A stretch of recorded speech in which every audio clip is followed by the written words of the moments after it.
Let's do this. Pit 100, the new Pit 200 on the test realm, the hardest available.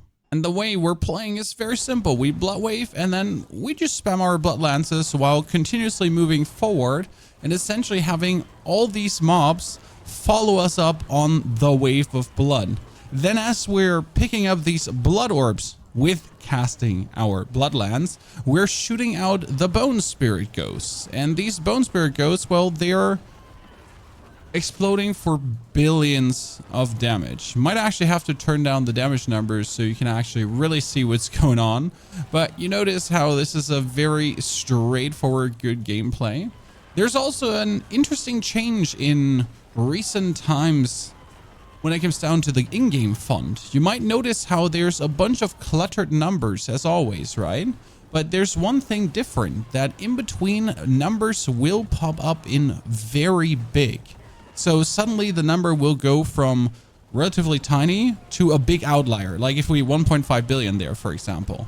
And that is the new adaptive font that essentially tries to get some of these outstanding results into your eyes. If you land a super overpower, a super crit, just something in this direction to make you aware that something cool happens, to give you a bit of dopamine out of nowhere. Because let's be fair, with all these numbers happening, I'm not sure if I'm doing billions, millions, gazillions, or whatever is actually coming out, right? I don't see enough of these numbers to even get a remote picture for what I'm even doing. And that's where the adaptive font comes in, which is a nice little bonus. I mean, it's nothing that makes the game inherently better, but at least during a boss fight, it's like, oh my good, I really did hit that. And yes, like we are actually hitting for billions, right? The bone spirits are going up to, I think the highest I've seen my bone spirit do is a 10 billion so far. Especially against demons, so because against demons we do more damage due to our helmet that we're playing. And now you're gonna say, well, but what about the stat squish that was supposed to bring this down? Yes, where is the stat squish? On the other hand, this is a character that now has every single glyph on level 100, every single item 12 times masterworked, at least one greater affix item in every single slot, but my chest, I think. So it's really top of the line, absolutely ultra gear. So I would assume that for this level of gear, it would be fine to do billions. Since why else did I try to get all that gear together, right? Why else did I try to become powerful if I'm not going to be seeing the results? I generally do agree with the stat squish that it was needed, because otherwise, without the stat squish, I think we would probably move this season into like the 100, 200, 300, 400, 500 billion range, which kind of gets stupid. I mean, doing a 1 to 2 billion is fine. I prefer if a million was like the highest possible damage, but hell, I'll take it, right? I'll take it. I'll be happy. People are definitely going to be confused about like how much damage is much damage, because right now you're like, is a million good? Is 10 million good? How much do you need for a Pit 100?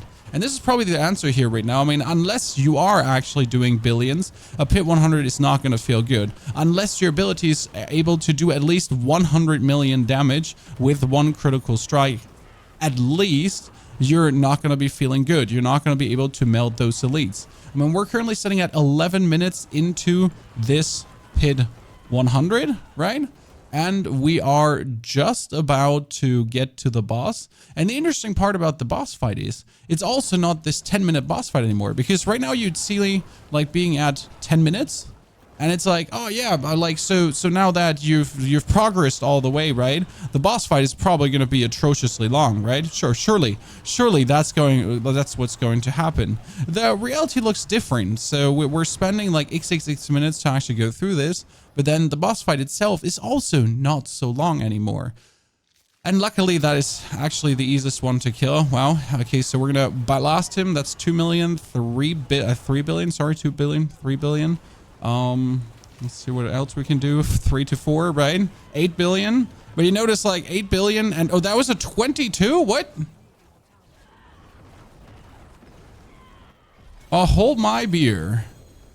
And that's a Pit 100 for you. And if you want to get a feeling for this build, We're talking about having the Doombringer for the maximum super shebang, the Air of Perdition for that 60% on all the core skills, bonus ranks to Bone Spirit, and then with the Blood Artisan's Cuirass, we're essentially consuming these blood orbs to reduce the cooldown, to get all these spirits out, to go absolutely bonkers. No matter that you can't actually target them, that's what you get your corpse tunnels for, to pull things together.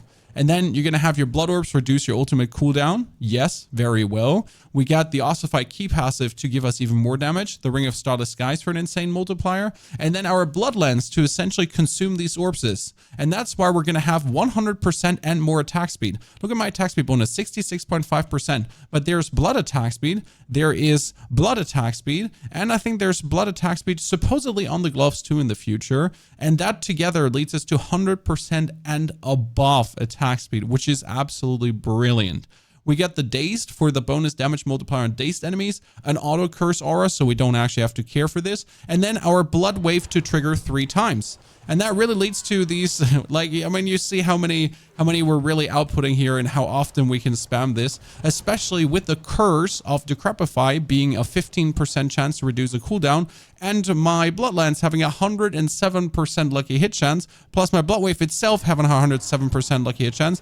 We're actually cooldown reducing alone because of our abilities a lot, plus then the cooldown reduction from the orbs, and that's how the super spam comes together. And to put a tiny cherry on top, what about Uber Lilith? Because we'll have to kill her for our seasonally quest for that Resplendent Spark, right? And there's only 2 things you have to do to make this a resounding success. Number 1, you go into your skill tree, and we do actually need to yoink these points out of precision, so less lucky hit chance, and more movement speed. Plus, make sure that your boots actually do have a movement speed temper, and I mean, you don't even need the 6 ranks to Bone Spirit, better have even more movement speed, that if you're in the orb phase of Uber Lilith, you're actually able to run away from these things.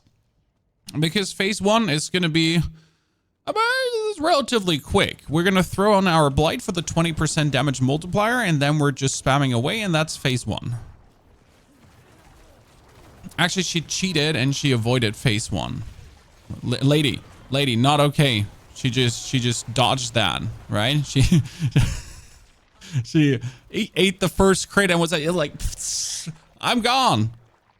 Get out of there, devil. What you could do is you could already start spamming a blood wave to just make more blood orbs, because you make more blood orbs than you're actually consuming. So as you notice, right, I can get this field full of blood orbs already. Like, you know, these are all the blood orbs, and then when, well, yeah.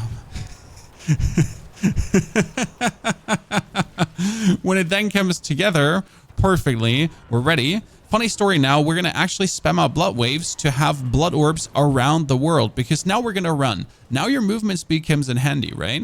But what you can do is you can keep spamming the blood waves that you essentially just have blood orbs in the world, just in case you're going to be running over them. I mean, these orbs are going to be hunting you, right? These orbs are going to be trying to kill you, but I do maybe want to run just over one of these orbs to just get some healing for me. Right? I just almost ran into that triple ball and would have died. But hey, we're just avoiding everything and do another blood wave. Finally, we got hit by something, and now I can just run through my blood orbs that are just waiting for me to get some healing. And we're done. We are winner. Uber Lilith down. Easiest cake you have ever eaten. Easiest Resplendent Spark you've ever gotten.